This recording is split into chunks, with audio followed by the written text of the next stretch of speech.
a suit. Drink water. Don't drink and drive. Game over! Take it light. Now you're more fluent. Mackinac, he's got three! Bears. So this is really good right here. Absolutely. Let's do it. Welcome back to Texas Rangers with the Boys. We are the Boys, your daily Texas Rangers podcast by a few pro wrestlers who love Rangers baseball. And hey, we want to thank you for making us the first listen of your day. This is your boy Kev, aka YBK Kevin Frazier. If you want to find me on social media, it's Kevin Lee Frazier. Well, we do have some good news as it relates to our Rangers. We're going to talk about Max Scherzer. We're going to talk about Corey Seager. We're going to talk about this San Francisco Giants series. Ton of content because we missed you guys on Friday. And as promised, we told you we were going to have a guest. Well, we didn't sleep on that, though we missed on Friday. We brought him here on Monday. So our guest, Johnny Butabi, the San Francisco Giants special reporter, is going to be is going to be with us today as well. So real quick though, don't forget to check us out on social media, TX Rangers WTV. Don't forget to check out the website, TexasRangersWithTheBoys.com. All one word. Also all one word at Chilltown Hoops, where you can catch us on YouTube right here on the Sports Fluent Network. Joining me today, as always, my co-host, the beard that fills up almost an entire video screen, the 300-pound manimal, the Rangers, the man with many Ranger hats. How you doing, buddy? Where can they find you on the socials? I'm doing good. It's good to see my buddy Johnny Butabi in the house today. We wanted him to preview the series. Well, screw that. We're going to have him recap the series with us instead. That's just kind of on the fly booking right there. That we, I think the last time I was out there in California, me and Johnny Butabi, we had a fun time in the wrestling ring that ended up in the streets and around the whole building. And Call one move. we did call one move, but I don't think it was really I don't think we even did that if I remember correctly. So that was we planned on going a full 3 hours and 15 minutes. I think it ended up being about 25. But always fun to be in the ring with old Johnny Butabi, and the crew out there in Northern California are a bunch of great guys that we all love so much here with the Texas Rangers with the Boys program. I'm doing great, ready to talk some Rangers baseball. We got our farm show in the can earlier today, a brand new top 10 list, and some interesting guys on that list. And tonight, or I guess it's technically this morning, right? Monday morning for me. Show. Yeah, but we got lots of Rangers to talk about. But first, I want to introduce the icon of Atwater, the future mayor of Atwater. I can see it now. He was a all-state baseball player in California, a Major League Baseball prospect until he had a little bit of an accident that sent him on the direction of being a professional wrestler. And sometimes God works in mysterious ways, because if he'd have been a professional baseball player, I'd have never known him. But this is Johnny Butabi. How you doing today, Johnny? And looking forward to talking a little baseball with you. I'm doing just great. We got the big series win. We were going to preview this thing before, and I'm not going to wave it in your face, but I really like the Texas Rangers. Good club, and obviously I like the Skip. The Skip is the Skip. I think he's San Francisco's favorite son. Maybe besides Barry Bonds, right? Willie Mays. Yeah, that's Willie fair. Mays. But that's baseball royalty. That's baseball royalty right there. If you're talking Willie Mays, man, that's a generational. He crosses over to generations with with just the amazing career he had. I might have told this story the last time I was on the show, but Willie Mays almost ran me over. I don't know if I told that story. Did I? No. No. So what better way to kick off an episode? Tell the story. Candlestick Park. Willie Mays almost ran me over, and my grandmother, God rest her soul, slams his hood. It's like, my mom's like, "Do you know who that was?" "I don't care. She almost ran over my grandson." I'm like, "That was Willie Mays." Almost got hit. So I almost got killed by Willie Willie Mays. That's crazy. Just right outside Candlestick, or was this? The third base side. If you know Candlestick Park, which maybe some of your listeners know, but yeah. That's crazy. That's a good story. Not everybody has been ran over by Harley Harley Willie Mays. Yeah, we were talking about Harley Race a minute ago, so it was in my head. Tomato, yeah. They're like the same type of royalty. Same pedigree, basically. Yeah, same type of royalty for sure. Oh, absolutely. Well, I know exactly how to get us into our first segment of the episode. All I have to do is start talking about the Rangers and anything that's going on with the Rangers, and then Manuel's going to interrupt me to tell me about Matt War Pro on Friday, July 26th. Back with a big show. It's going to be a big time. 6 big matches. They're going to have food trucks out back. Kelly's Onion Burgers is going to be there for sure. Probably also have chicken heads back. Great chicken strips. Starry's Ice Cream will be inside selling all the dessert treats. And our buddies at Martin House Brewing Company, famous for the world-famous pickle beer, they'll be inside. If you can prove that you're 21 years of age or older, they'll give you free beer all night long. So come on out Friday, July 26th, for a big Matt War Pro show. I don't know the name of it. I can't even think of the name. Ultraviolet Dreamers. It's going to be a hypothermia mania. Last year, one of my favorite parts about doing the show last year was when he would do the promo for the show every week or every day and get it wrong every day, and it was better. It just got better and better. Yeah, there's nothing I can do. I was wrapped up.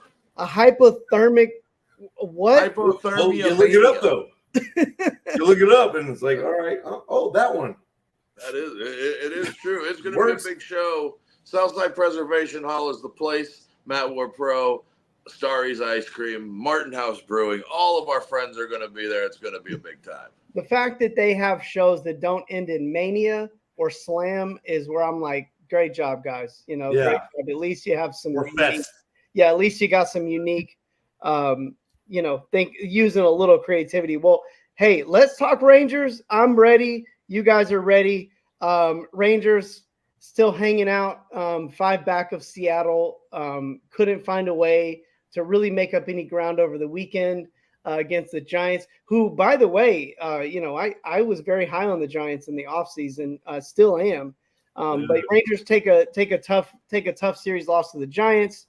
But we do have some really good news. Max Scherzer, that dude is so intense. So he made his start at AAA. Boy, you were giving some stats on the exclusive content earlier, but what about Scherzer? 5 innings, 1 hit, 1 walk, nothing else. I think he had 6 strikeouts in 5 innings. He went back out for the 6th.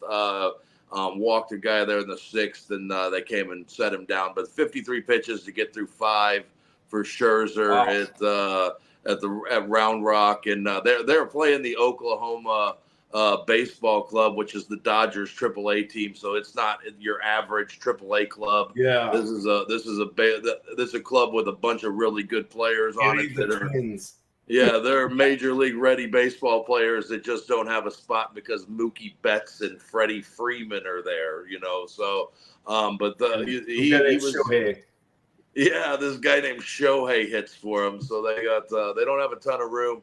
But Max Scherzer mowed him down, went through the lineup. He was going to try and get through the lineup there a couple of times, but after seeing him throw 50 pitches, get through 5 innings, you got to think he'll probably throw one more rehab on Friday with probably Frisco, because they'll be in Amarillo and Texas will be on the West Coast. So it'll probably be in Amarillo instead of at Round Rock for the Express. But you never know how that goes. I mean, Max Scherzer's got a bunch of money. It doesn't you take throw 75 to get through 5. That's pretty good.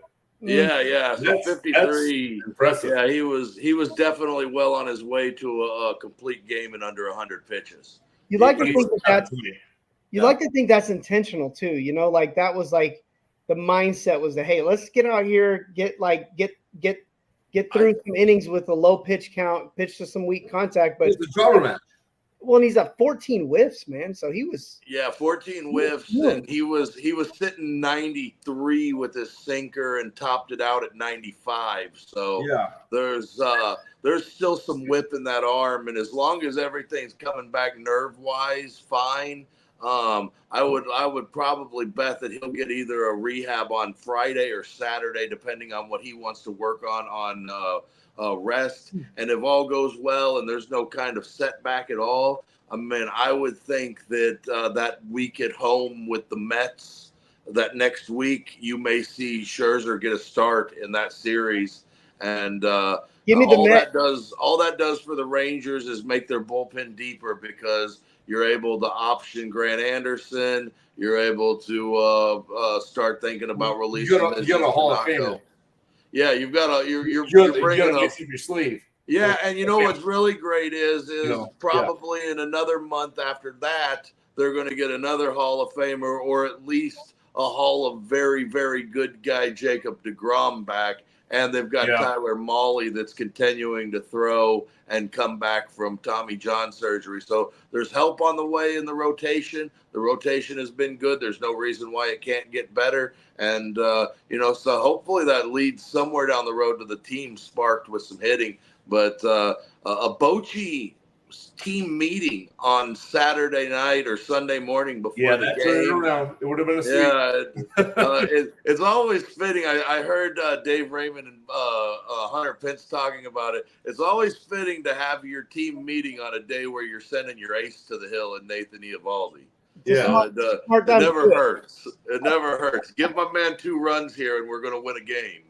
Yeah, but I like what you said about what it's going to do for the bullpen, because it's going to move, one of our guys that's already currently in the rotation. We don't know who that's going to be, but we're going to move one of those guys into the bullpen. And, man, do the Rangers really need that guy, whoever that guy might be, available on the back end on some of these shorter starts that the pitchers come out there and throw? Because a lot of times these games, the Rangers are going to be in close games, at least for the foreseeable future. So like you need guys in there that can hold you close and not go out there and lay out 4 runs in 3 innings, And like we saw on Saturday night, how effective a guy like John Gray can be out of the bullpen, because that was a 2-run ball game when he came in. It was a 2-run ball game when he left. He gave them every opportunity to win. You just got good pitching from that back end of the bullpen from San Francisco the last couple of nights in the 7th, 8th, and 9th inning. They almost got is it Doval, the closer? Yeah, Doval yesterday afternoon. They had second and third with a couple of guys out and had an opportunity, but for the most part, that San Francisco back end of the bullpen held, and they got good enough starting pitching on Saturday and a really nice performance. I feel like I've watched every game where they blew it, and none of the games where they didn't. Yeah, it's always fitting, yeah. And like when I'm watching San Francisco's back into the bullpen, I'm looking at like, oh, this guy that throws submarine, this guy's almost unhittable. Rogers. This guy, yeah, and then the guy that Doval, who's throwing 100 miles an hour with a really, really good slider. To me, I'm watching them going, man, these guys are unhittable, and you're watching them like with your creeped up, going, please, please, please get through this, because. And we've seen it so much with last year with our bullpen woes, and this year was starting with Leclerc and him having some problems, and finding our way to Kirby Yates has been kind of a blessing. But you just got to navigate yourself to him. And if a guy like Andrew Heaney or John Gray is down in that bullpen, it gives you another bullet that can get you to that place a lot easier. Because I'm so old school. I don't know if you remember Rod Beck. Yeah, I remember Rod Beck. Of course I remember Rod Beck. All I remember him is blowing saves. He did not blow many saves. No, he had that He was mustache. great. no. And I swear I saw every game he blew a save. It feels like it because there's a lot of people that they could tell you every Will Smith blown save last year, but they couldn't tell you about the 22 that he had that were good. Rob, man, I remember Game 6 of the 2002 World Series. Yeah. Well, I remember that too. Bull will tell you that I have a somewhat of an affinity for relievers that have the handlebar mustache and the long hair out the back of the. Oh yeah. You gotta have. It's like if you're going to be a big time closer. Yeah, I feel like that's a requirement. Like it should be kind of like when you're putting a team together every year. It should be a requirement that you get at least one of those guys. Oh, and it totally started with Gossage and Suter and Raleigh Fingers, all of the old closers back in the day that were worth a damn. Every one of them had some kind of cool mustache, or Bruce Suter had the mustache, the dark hair, the beard. Gossage had the handlebars and the hair coming out of the back, and then you move on to guys like Lee Smith that were just giant, humongous men that looked the part. Well, the final boss was Brian Johnson, That's and fair. that was it. Brian, what was the one guy that San Francisco had the first year? Was it Brian Johnson? Jeff Wilson. Was it Brian Wilson? Oh, I thought it was Brian Johnson. I thought it was Brian Wilson. Wilson. Giant beard. Was it? I thought it was Wilson. Let me see. I'm looking this all up. I have no idea. I know he was the 2010. Oh, you're talking Brian Wilson. Brian Wilson. Brian Wilson. See? All right. I was With right. the anti-Santa We were Claus. both half right. Yeah. But he was another one of those guys that was a wild ass. And And I feel like Mason Miller needs some sort of big giant mustache and a mullet for sure. And a new team. And a new team, but that's never going to happen. Unless the right price is put up, because he's got a bunch of years behind. And he could go into the rotation at any point as well. Like he can stretch out and get you innings too, if they wanted to do that with him. Real quick before we dig too much into Rangers and Giants. So Corey Seager didn't play any of these games. No, but he also isn't going to be down for 10 days. So they're willing to have him miss a series against San Francisco. It was talked about that Saturday and Sunday that he could have been available. And then Saturday, when they were in a situation where they had a couple of runners on, and in the ninth inning, they decided to stick with Leody Taveras instead of go that direction. So makes you think that he probably wasn't as available as you hoped he was on Saturday. Sunday, probably another, just to, get him a couple of days off, get him back, get him ready. He's been running. He's been doing all of his pregame and pregame workouts and everything before the game. So he's probably in a place where he's close, and I would say you get him one more day and he'll be ready to play against his old team, the Dodgers, on Tuesday. Because I can't imagine him wanting to miss any of that series. No. And again, getting a day off tomorrow or getting a day off today, and then that would give him probably just the amount of time that he needs to come back. Speaking of coming back off the IL, we saw John Gray throw a couple of really good innings over the weekend. Gerson Garabito was the send down. They decided to send Garabito down after they got some innings from him Friday night. Garabito on the 40-man has options. No reason not to keep him around, at least until you get healthy for sure. So he'll stay on the 40-man. He'll be around at Round Rock this week, and I'm sure he'll make a start at some point this week for Round Rock. Yeah, I like this too because I think Garabito is a starter, so keeping him around, sitting around, instead get him out there, keep getting innings and keep him fresh in case you need to pull him up for any of these spot starts or yada yada. And as far as John Gray has been fantastic this year. Everything you could ask for from John Gray, he's done. And then this is the second time that he's worked his bullpen day in the game.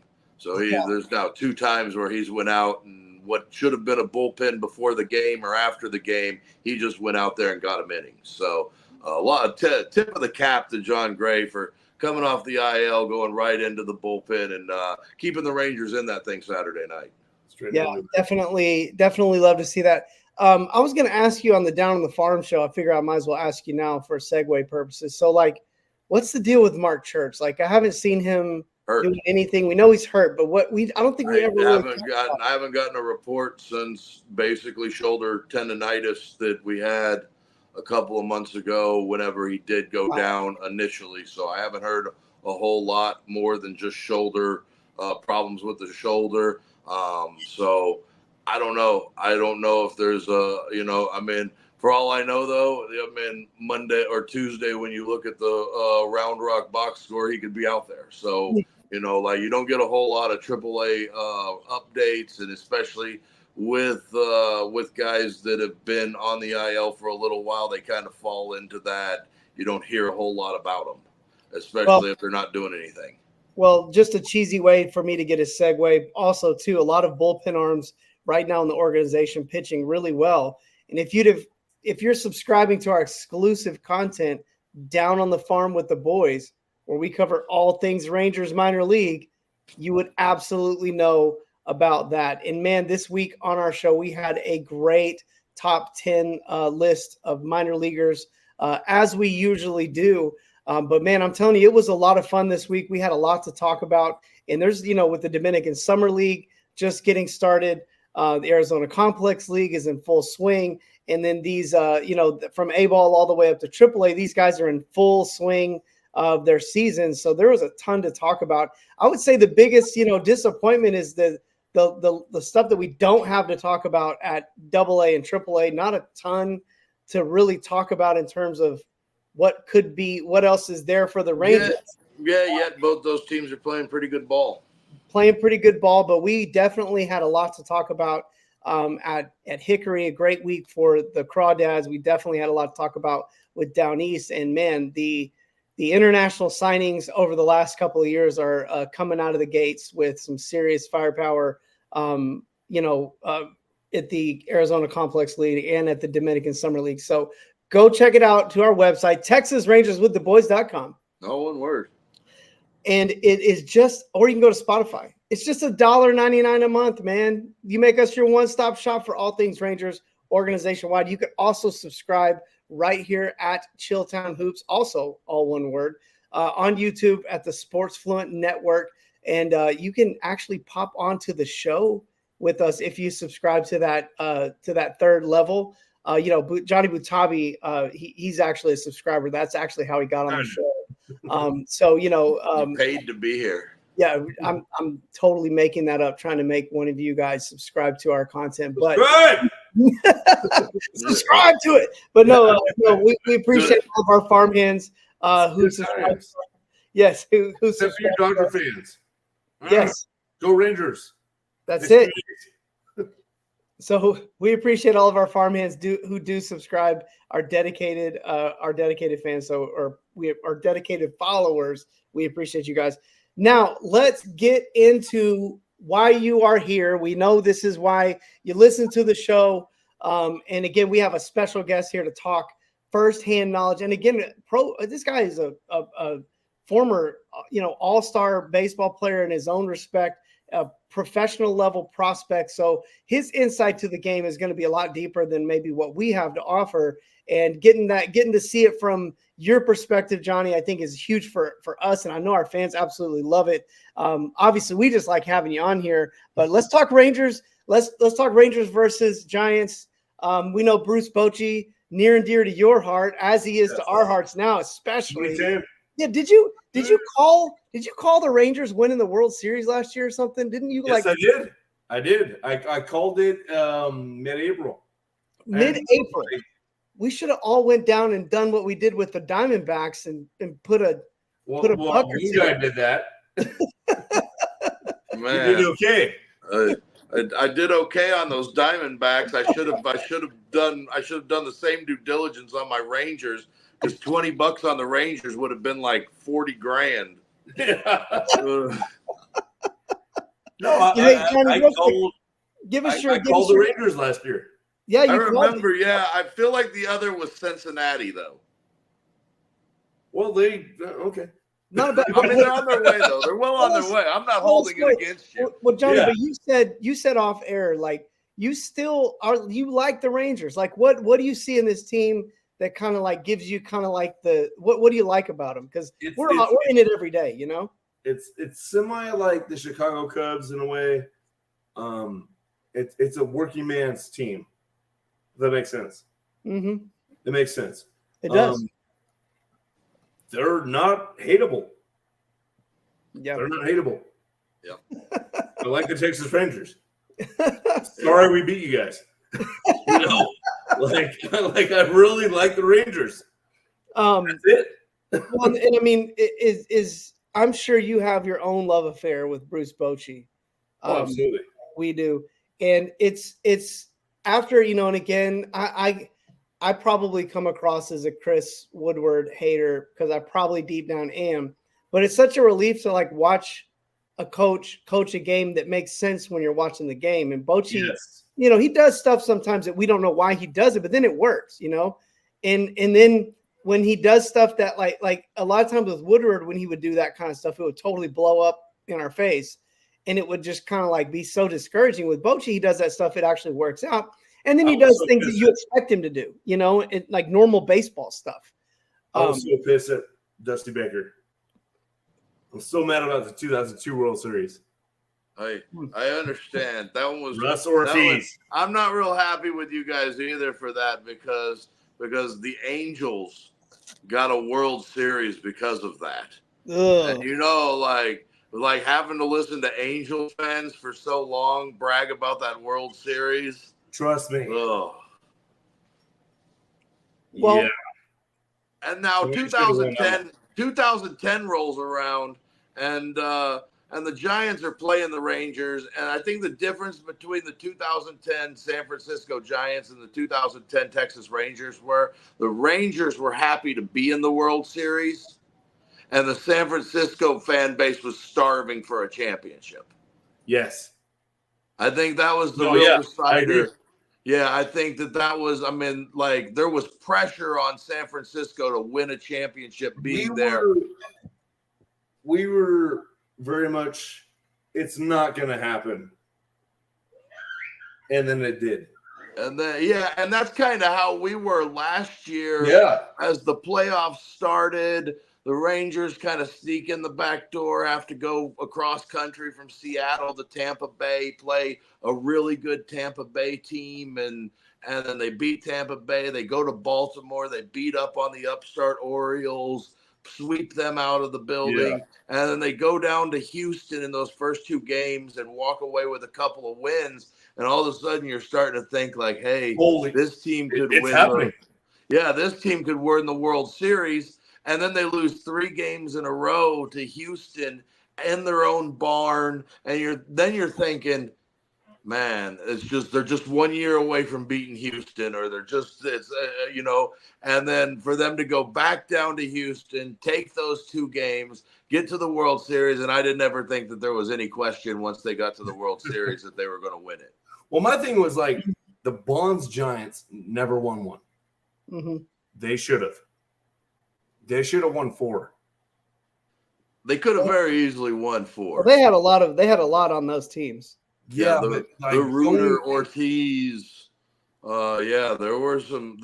I think they were always another team that kind of was like Texas in the sense where they didn't focus on starting pitching. Like when they had one. Yeah. And then, like, when they won, they were winning on the back of really good starting pitching every year. Yeah. And whether it be Baumgartner or whether it be Oh, that guy that got Bummy hurt. did it, but we had John Burkett. John Burkett was a badass. John Burkett was a good pitcher for the Texas teams in the 90s that went to the World Series. Or, I mean, that went to the playoffs. Yeah. Well, guys, you know who else is a really good pitcher?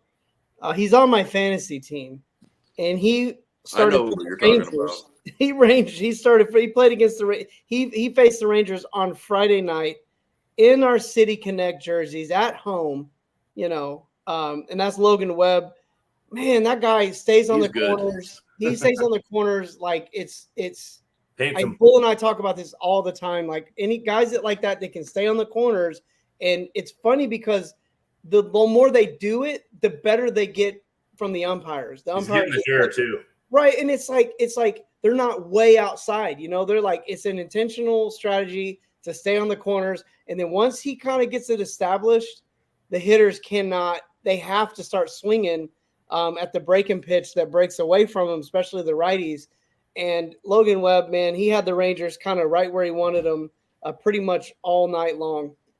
Yeah, they had a couple of moments where they looked like they were going to get to him, and then he kind of made a couple of pitches. He has that. It doesn't register as a split finger fastball, but it looks like his grip is a split finger fastball. That's a really quality pitch where it really dives out of the strike zones against lefties, and it's a tough pitch for guys to hit, and he's very close to Nathan Eovaldi with that, where those guys have a very similar out pitch with that changeup.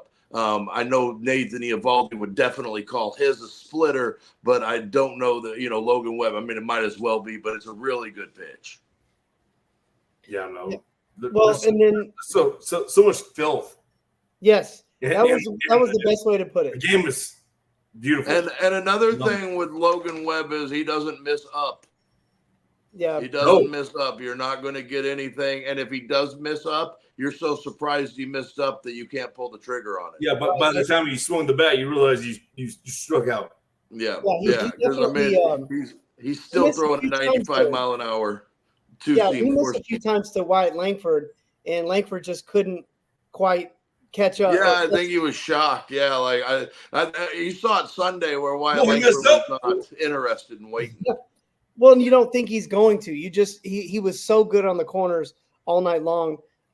Like you said, Bull, the Rangers, tagged him for a couple runs there in the fifth inning, and we had a 2-2 ball game on into the seventh inning.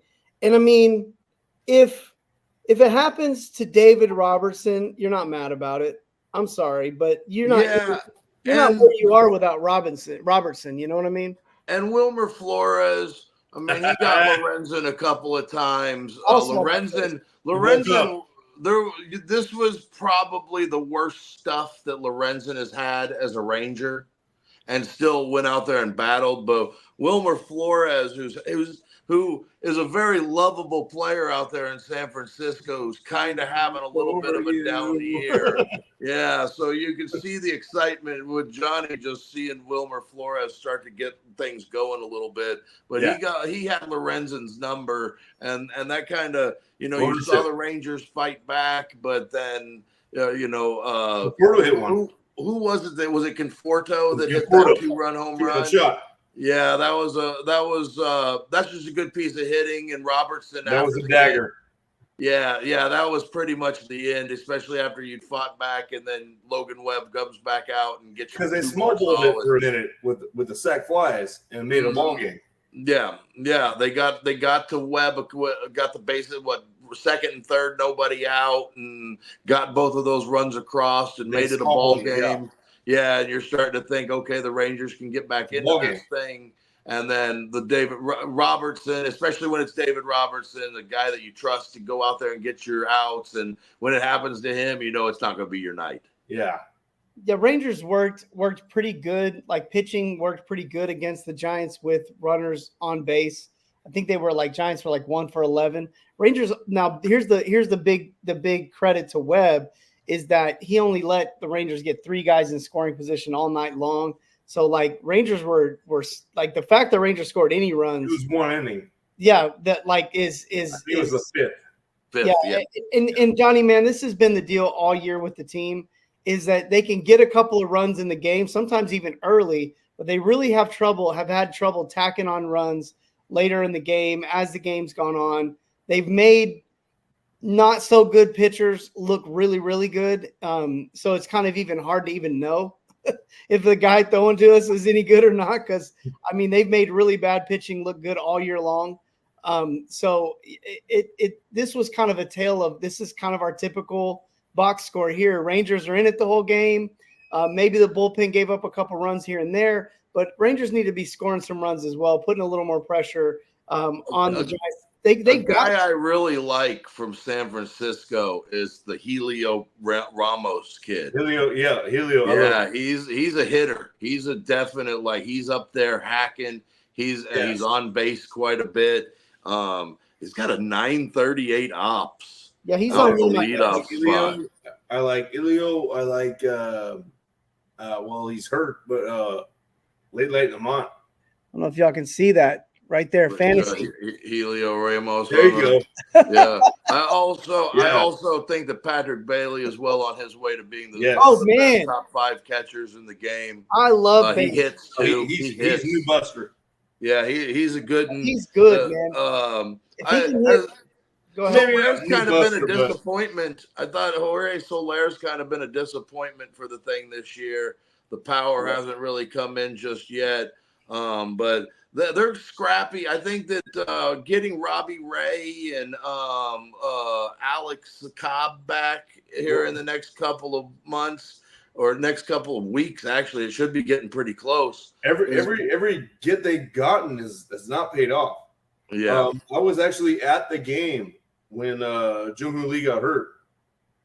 And it was, you could hear mosquito fart in that stadium. Oh, yeah. It was, ooh. And then my girlfriend, she's never been in a game in her life. It was her first game.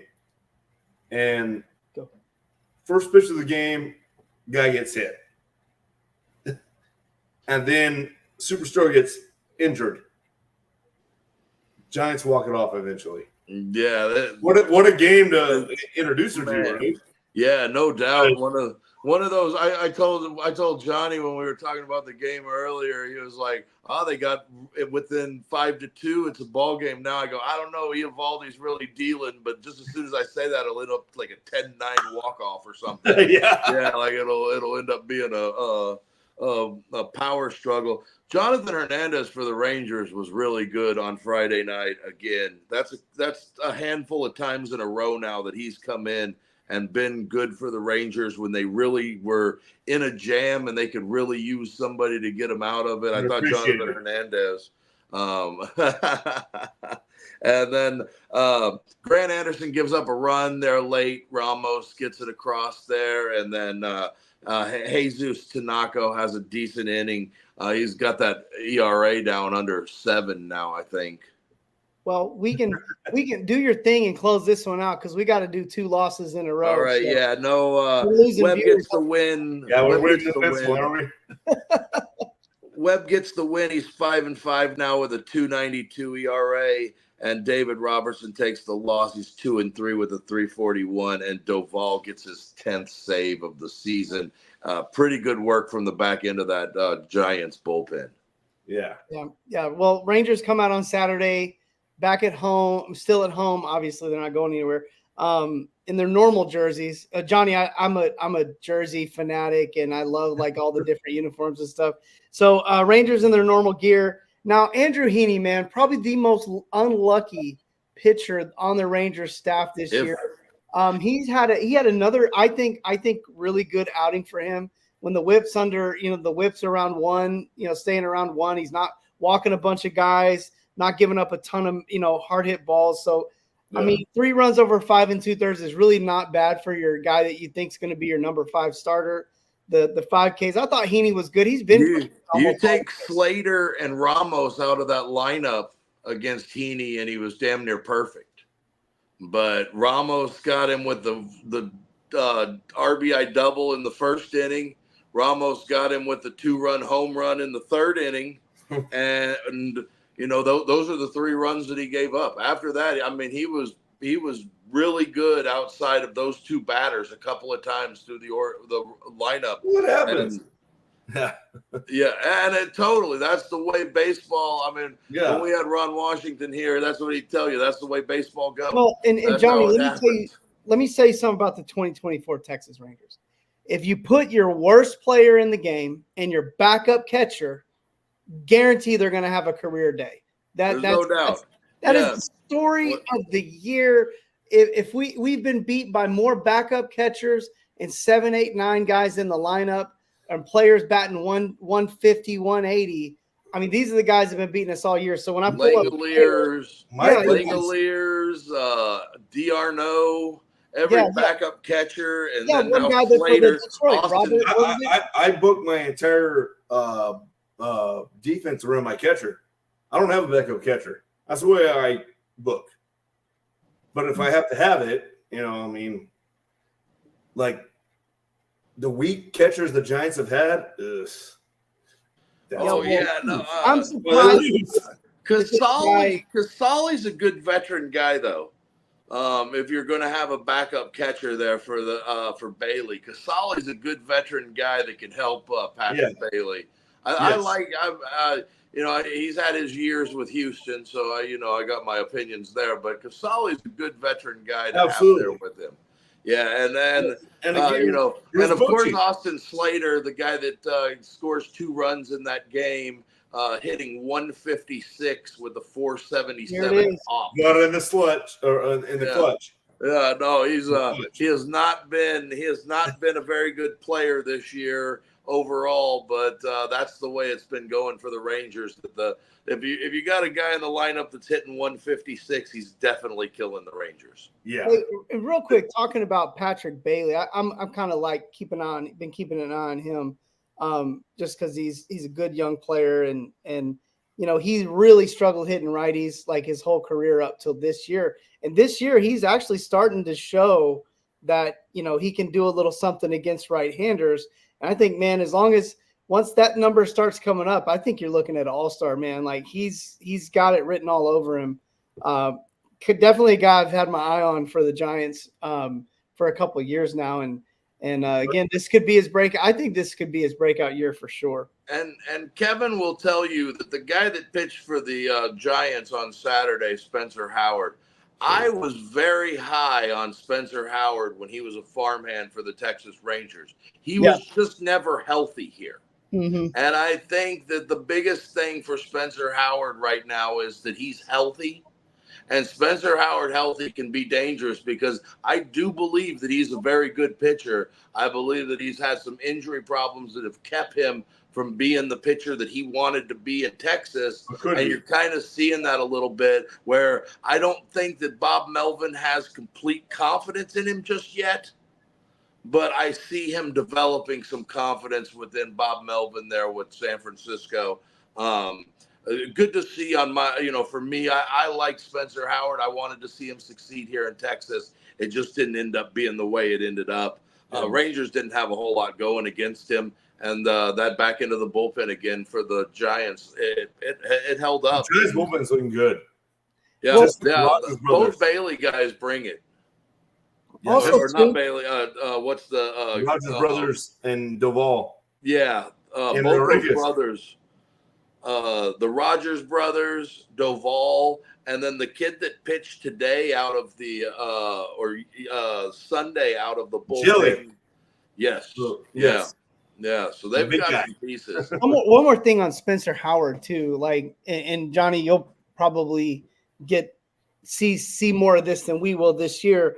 But after 4 innings is when that's when the warts start to show. Like, he's one of those guys that, like, man, the first third of his pitches, man, he's awesome. And then it's like, as the pitch count goes up, he starts to get vulnerable. And I'm not like an expert enough to like tell you why. I can just tell you, every time he went out there for the 4th inning, I got nervous. Yeah. It just, I don't know what it is. And it's so, the stuff with him is pretty electric. He's got stuff. He's got the stuff. Yeah. There's no doubt. It's just really more of a matter of, like Bull said, staying healthy, and then the consistency factor with him. So, anyway, Eric Miller picks up the win for the Giants. He's now 1-2 with a 3.60 ERA. Andrew Heaney catches the loss. He's 2-7 with a 4.06 ERA. And Dovell, he collects that 11th save of the season. And not a ton to talk about. And tip your cap to Helio Ramos because he was the guy who did it for the Giants, and the Rangers just couldn't quite put anything together there to get it in the ninth inning off of Dovell. Tavares missed a game or a game tying double by about that much there in the ninth inning, but overall pretty good, pretty well pitched game by both teams. Yeah, that was a great series. Well, then let's get to the part we've wanted to talk about for the last 45 minutes, and that is Rangers on Sunday. Do what they do. They come out and drop 7 on the Giants. Offense looks like the offense that we've come to love and know with this team. They score multiple runs in 3 different innings throughout the game. They get off to a hot start, which is always great for this team because it's a tough team to come back on. Because that first inning looked like it was going to be more of the same old when they had bases loaded, nobody out, and Nate Lowe strikes out, and Ezekiel Duran strikes out, and here you are, rookie Wyatt Langford, who's been struggling a little bit in his first year here in the big leagues. He jumps all over a first pitch fastball, guts it up the middle, gets 2 of those runs across. Garcia takes third base on the single there. And first pitch to Heim, Langford is off. He takes second base. Garcia takes the plate. You have the always fun stealing of home plate from Adolis Garcia there. So Wynn kind of settled down after that. He did give up the 2-run home run to Simeon there in the second, and he got himself in a little bit of trouble there in the 5th that ended up resulting in 2 more runs on his box score. But the third and fourth innings, he got his stuff under command and had a little bit better command there in those innings. And the bullpen for the Giants, where I know Johnny was saying it was shaky, but watching Randy Rodriguez. Who was it? Randy Rodriguez, I like his stuff. He's another one of those guys that throws 99 at the top of the zone. And yeah, he's got, for a middle relief guy, that's some pretty decent stuff right there. No, he's a potential closer, I think. I think so. And the idea is that he could be a guy that gets into the rotation as well. Well, I don't know if you remember Sergio Romo. Mm-hmm. Yeah, he was a middle guy. And he closed the World Series. Yeah, and he was the World Series against the Tigers. Yeah, in 2012. Yes. Rodriguez, he kind of has more of a Romo build than a starting pitcher build. Yeah. At 6 foot, 160 pounds. What's funny is Romo, his nephew I've coached him. Oh yeah. Yeah, just. That's awesome. That's awesome. But yeah, I like that. I like that Giants bullpen. Taylor Rogers too, coming from the left side. He's got a little something different. And like you said, the Jackson kid. He's a big kid that throws hard. Yeah, Jackson. He was a former Ranger farmhand too back in the day. Oh hell yeah. With the Rangers, like every starter got a hit today, aside from Tavares. And you know what's funny? With Jankowski, it just seems like anytime he can find his way into a ball game, he figures out a way to spark something or do something that makes something happen. Also, too, like he's a pretty good defensive outfielder. Like when I watch him play, I notice that he does play it safe a little bit more out there than you see most of the guys on the Rangers. Like when you watch him, he has a little bit more of doesn't seem like, like he gets back on the ball really, really quick. So he's, it seems like he's not trying to get beat over his head. He's definitely the definition of what the guys like to call a lunch pail guy. Yeah. He brings the lunch pail to work every day. He makes every play, the routine ones look routine, and he's remember. I'll always remember last year in that game. Like, it's late in the season, and he jumps up into the stands trying to make a catch on a ball that he had no business even being close to. And they asked him why he jumped into the stands, and he was like, "If I make that catch, I'm going to be on Sports Center forever, like every top 10 play or every top baseball play forever, because I'll never, ever in my entire life forget the night that Ozzie Smith corked one down the left field line and Kevin Mitchell went back with it, and he's running after it and puts his offhand up and catches it. It's just one of those catches that you'll never forget. Or when Ozzie Smith is diving that one time and the ball switches back and he bare hands it and comes up throwing it. Those are just those all-time defense. But Jankowski's that type of dude. He's that slot or that little white slot receiver, in the NFL. That's who I compare him to. And I also saw Buck Showalter on MLB TV this week talk about how Jankowski's one of the best fourth outfielders he's ever had in his entire career coaching. Jankowski was the number 1 draft pick. Yeah, first round San Diego Padres. Yeah, he was the first round pick. And it didn't, the power never came in like they were hoping. But he was, most guys that are number 1 draft picks find a way to stick around the big leagues for a lot of years. Speaking of number 1 draft picks, Wyatt Langford hit a missile to the opposite field, and he's kind of making a living out there in that right center wonky place that the Rangers have on their field, and he turns up another triple, basically with very little effort. I'll take any slug I can get from Wyatt Langford right now. Well, and like I said, that's why I sent you all those texts, because as soon as the last time I was saying, oh man, maybe Langford could use a few at-bats at AAA, he literally hit a double 5 minutes later. That happened in spring training. Same thing happened in spring training. It's I don't know if Langford's ready for the big leagues. You're talking Red Langford? No, Wyatt Langford. Oh, Wyatt Langford. Okay.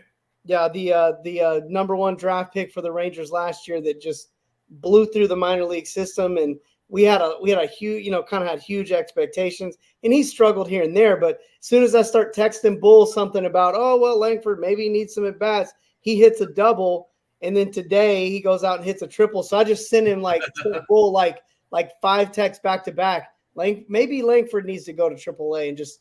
It's kept sending it. Get some at bats. Yeah, get some at bats. Proving me wrong, because I'd love to be wrong about it. So Langford has a really nice day today for the Rangers.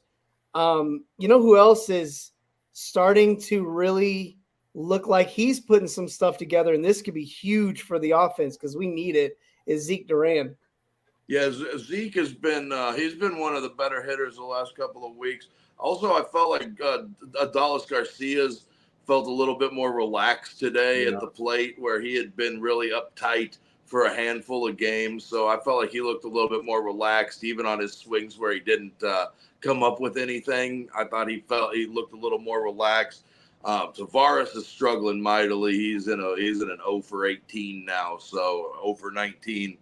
Really, but the talk of the day today is Nathan Eovaldi being able to go out there, give him 7 strong innings, and keep Helio Ramos at bay, because that might be the first 0 for 4 that Helio's had in his whole career as a big league. Life. Yeah, so he was able to. Maybe since T-ball. Yeah, no, he was able to. Actually, T-ball, you have 5 for 4 in T-ball. But yeah, not a lot going for the Giants today. Yastrzemski did hit a solo job, and who else had Bailey had an RBI. Hitting home runs when it doesn't matter. Yeah. Yes, it's either clutch or doesn't matter. Yeah, and it feels like it's been a lot more doesn't matter this year. Yeah, than it has been in recent years for him. He did hit the 3-run double against, I think, Pittsburgh, but yeah.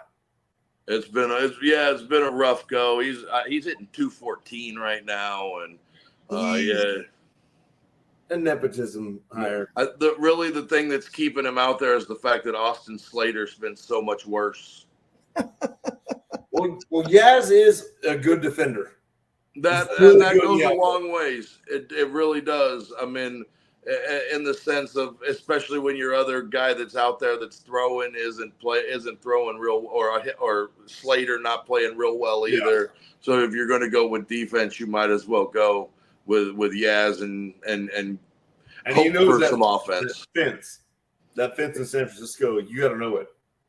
Yeah, it's probably one of the more difficult ballparks. Oh, absolutely.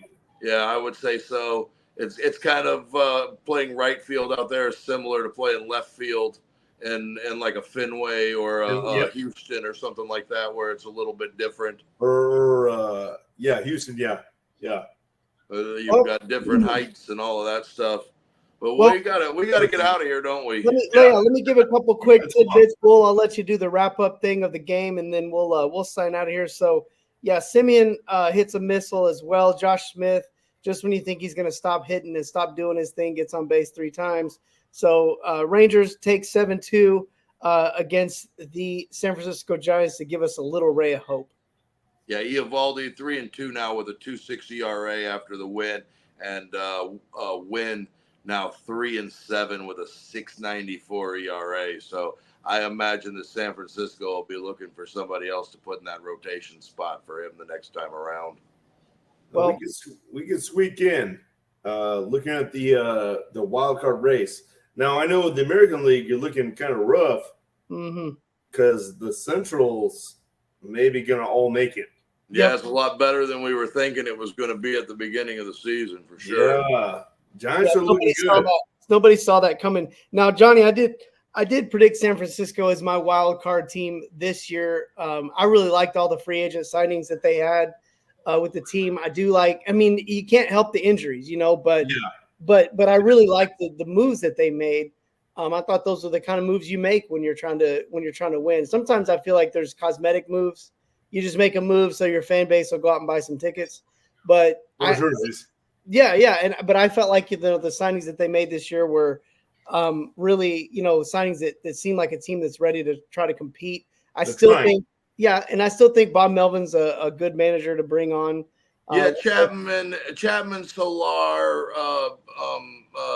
what's his name, Blake Snell. I think you're probably still going to get something from Blake Snell at some point this season. It's just the fact that he's going to bury Zito it. Yeah, you'll get something from him. 2012 it. And you'll for sure get that second year from him now after how bad he has been so far this year. Well, guys, Johnny, thanks for popping on, man. Always a pleasure. Love the baseball takes. More than anything, love just hanging out. It's always a lot of fun, and we appreciate you being patient with us and jumping on here on your Sunday evening instead of on your Thursday evening. So big shout out to you. Thank you for that. Thank you. Yeah, thanks everybody for tuning in. It was good to hang out with you guys. Man, we love it. Yeah, we love it. Man. Yeah, hang on. After we sign out here, we'll talk for a couple more minutes before we get out of here. Awesome. Yeah, I'm down. My girl's going to the Amtrak, so I might not have too many minutes, but yes. Awesome. Perfect. That's all we need. Thanks everybody for tuning in. Don't forget to check us out on social media, TX Rangers WTB. Don't forget to check out that website, TexasRangersWithTheBoys.com. All one word.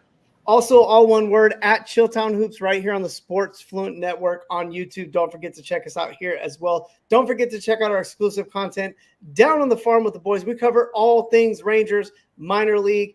Thanks and big shout out to our farm hands. Thanks as well again to Johnny Butabi for jumping onto our show for the 300-pound manimal. For Johnny Butabi, this is your boy Kev. We are Texas Rangers with the boys, and we are signing out.